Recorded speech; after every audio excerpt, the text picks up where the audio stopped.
এত ব্যাংক দরকার নেই বাংলাদেশে। এমপি হলেই তার একটা ব্যাংক লাগবে, এমপি হলেই নেতা হলেই তার লিজিং কোম্পানি লাগবে। প্র্যাকটিস বন্ধ করতে হবে, ব্যাংক কমে ফেলতে হবে।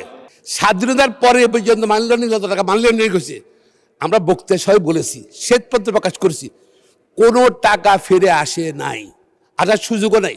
টাকাটা সিস্টেমে ঢুকে যায়, সিস্টেমে ঢুকে যায়। আর মানে একটা অর্থ একটা ক্যারেক্টার আছে, মানি উইল মুভ হয় money is safe, then money will make money. যেখানে মানি সেফ ফিল করবে সেখানে মানি থাকবে।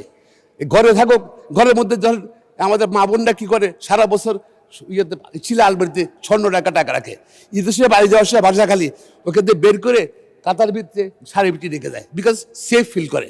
সুতরাং বাংলাদেশে এরকম সিস্টেম চেঞ্জ। আজকে সিঙ্গাপুরে আইন নেই, সিঙ্গাপুরে টাকা যায়। দুবাইতে আইন নেই, কানাডায় আইন নেই, থাইল্যান্ড আইন নেই, আইন আছে। তা আমরা কেন সিস্টেম চেঞ্জ করি না কেন? Let's change the system. তাইলে ওই টাকাটা দেশের মানুষ সেফ ফিল করবে, টাকাটা দেশে রাখার জন্য। বিদেশ থেকে টাকা চলে আসবে। আমরা অলওয়েজ রিভার্স। সেটা আমার মনে হয় আমাদের সিস্টেম চেঞ্জ করা উচিত।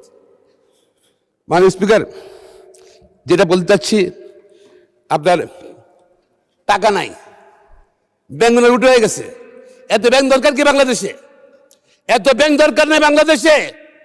এমপি হলেই তার একটা ব্যাংক লাগবে, এমপি হলেই নেতা হলেই তার লিজিং কোম্পানি লাগবে। প্র্যাকটিস বন্ধ করতে হবে, ব্যাংক কমে ফেলতে হবে। ব্যাংক দরকার নেই, ব্যাংক জনগণের টাকা দিয়ে ব্যাংকে ঘাটতি পূরণ করতে হয়, ব্যাংক কমায় ফেলতে হবে।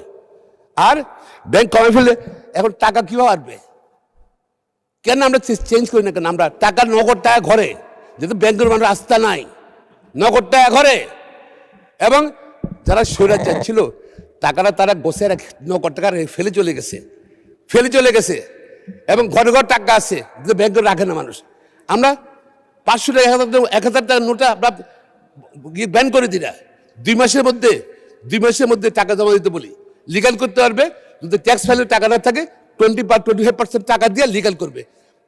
দেখা যাচ্ছে আবার বাজার ঘাটতি ফিল আপ হয়ে যাবে, 2 লক্ষ 2.5 লাখ ব্যাংক টাকা পর লিগাল হয়ে যাবে টাকাটা।